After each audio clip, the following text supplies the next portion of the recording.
할렐루야. 하나님께 영광 돌립니다. 여러분 모두를 축복합니다. 여호와는 나의 목자시니 부족함이 없습니다.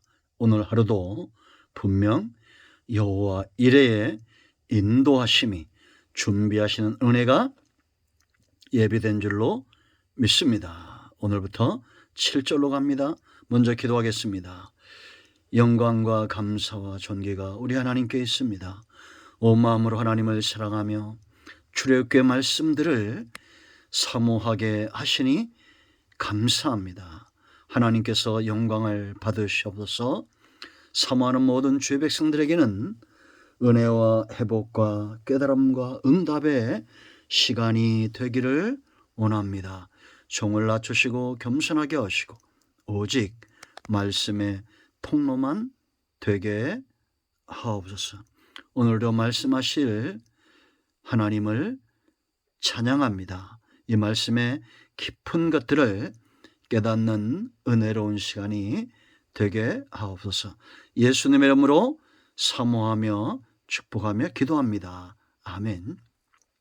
하나님은 반드시 저와 여러분을 세상에서 이끌어내시고 하나님의 택한 자녀로 삼으시는 일을 포기하지 않을 겁니다. 우리가 동상이몽 같은 그런 신앙생활을 해서는 안 됩니다. 하나님이 원하시는 대로, 하나님이 기뻐하시는 대로 몸만 우리가 성전을 출입하는 것이 아니라 몸과 마음이 온전히 하나님께 속한 사람, 하나님의 소유된 백성, 그렇게 사는 우리 모두가 되어야 될 줄로 믿습니다. 하나님의 이 놀라운 저와 여러분 모두를 하나님의 택한 소유 삼는 역사는 누구도 막을 수 없고, 지금까지 하나님은 자기의 백성들을 다 찾아내시고 하나님이 기뻐하는 성민으로, 거룩한 백성으로 세워 오셨습니다. 이제 우리가 출애굽기를 공부할 때 항상 마음에 내 마음이 어디 있는지, 내 몸과 마음이 정말 하나님께 속한 백성인지를 항상 인지하고 되물으면서 그렇게 이 말씀을 가까이 가야 됩니다. 여러분, 이제 7절로 25절 말씀이 왜 중요하냐? 하나님께서 시내산에 강림하시는 사건입니다. 놀라운 사건이죠.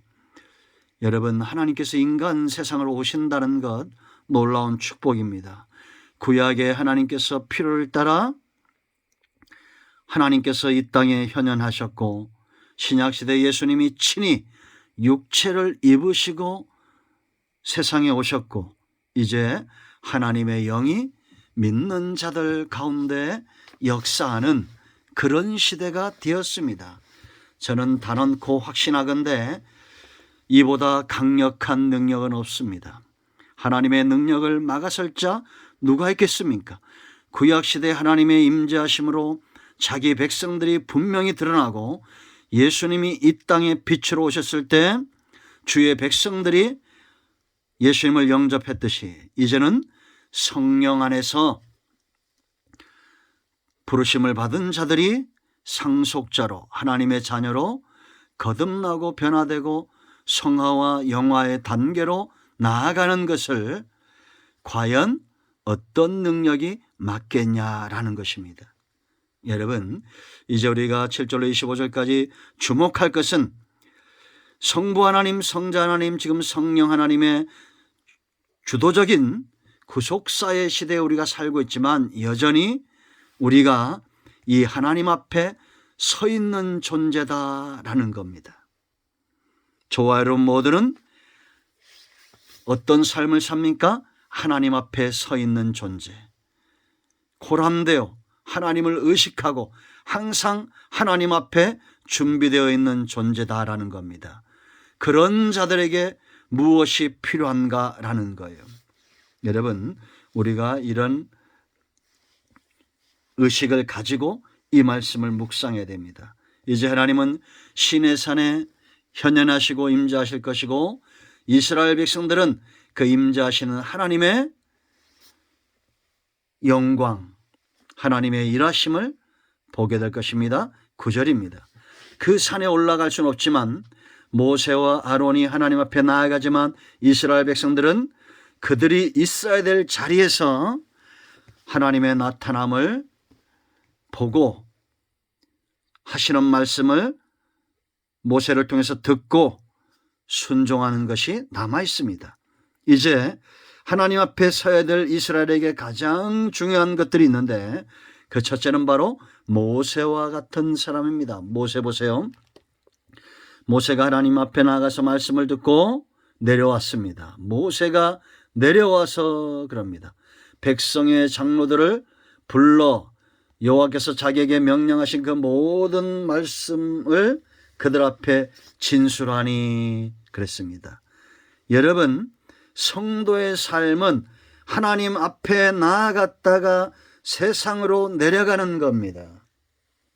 그리고는 온전히 하나님의 말씀의 도구로 쓰임받는 거예요. 이게 모세와 같은 사람들의 삶입니다. 여러분, 예수님은 모세의 선지적 사역을 온전케 하셨던 분입니다. 오늘날 저와 여러분의 삶은 바로 선지자의 삶, 말씀을 전하는 자의 삶이에요. 우리가 모세와 같은 선지자는 아니지만 똑같은 사역을 한다는 겁니다. 말씀을 전해야 하나님의 뜻을 전해야 될 그러한 중요한 위치에 있다라는 거죠. 하나님의 존재가 저수지와 같다면 우리는 관과 같습니다.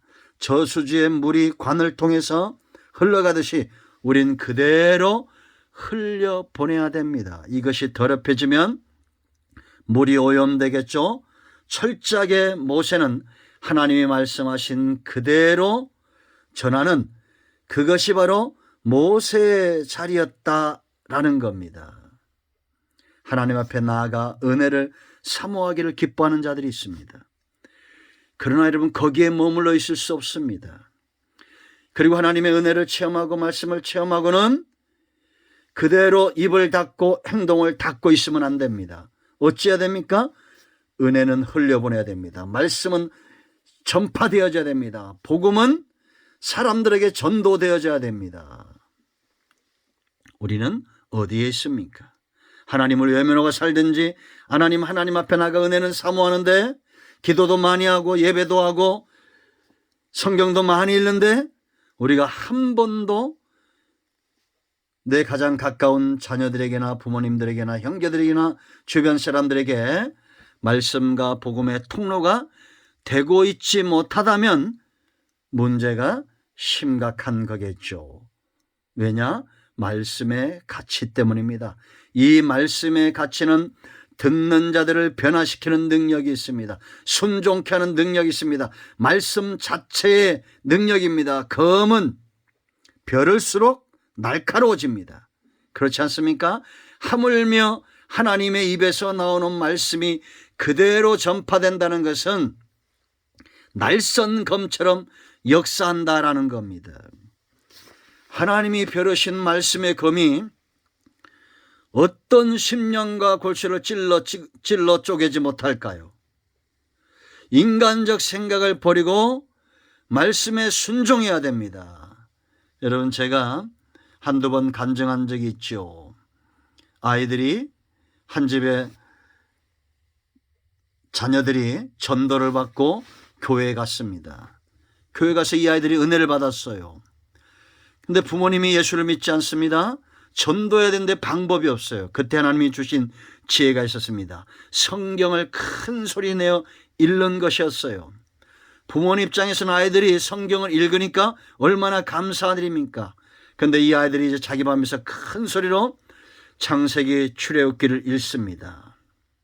레위기에 참 감당하기 힘든 말들이 나와요. 레위기를 읽어보면. 그런데도 말씀이니까 큰 소리를 읽은 겁니다. 그때 아버지가 방문을 열고 성경에 그런 이야기도 있느냐?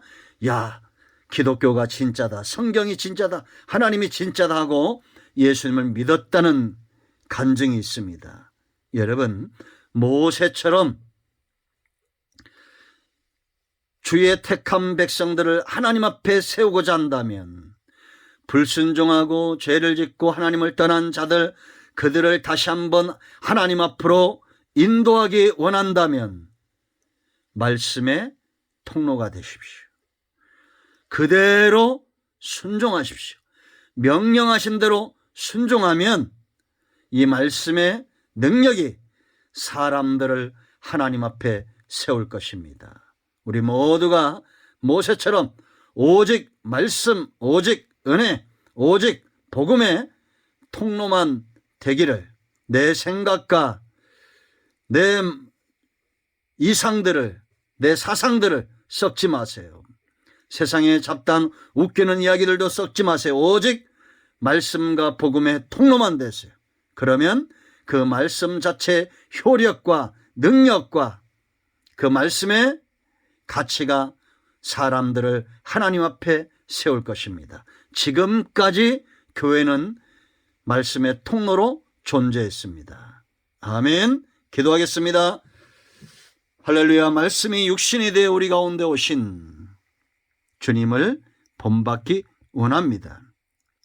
말씀 앞에서 부모나 형제나 가장 사랑했던 제자들도 말씀보다는 더 앞설 수 없었던 주님의 모습, 우리가 그 주님을 닮기를 원하고 모세처럼 말씀의 통로만 되기를 원합니다. 하나님 예수 그리스도의 이름을 의지하여 기도합니다. 이 말씀을 듣는 모든 주의 백성들이 회심하고 돌아와 한 번 더 하나님 앞에 서는 은혜가 있게 하옵소서. 마음이 상한 자, 병든 자 치유하시고 회복시키시고 온전케 치유되는 은혜가 있게 하옵소서. 예수님의 이름으로 사모하며 축복하며 취하며 기도합니다. 영상을 듣는 여러분 가운데 어떤 질병이 있든지 그 질병은 치유될 것이며 환경적인 문제, 사람과의 문제, 모든 질병의 문제는 떠나가며 다툼과 분노와 시기를 일삼는 이 모든 악한 영들은 예수 이름으로 떠나갈 것을 선포합니다. 응답되었습니다. 할렐루야. 아멘.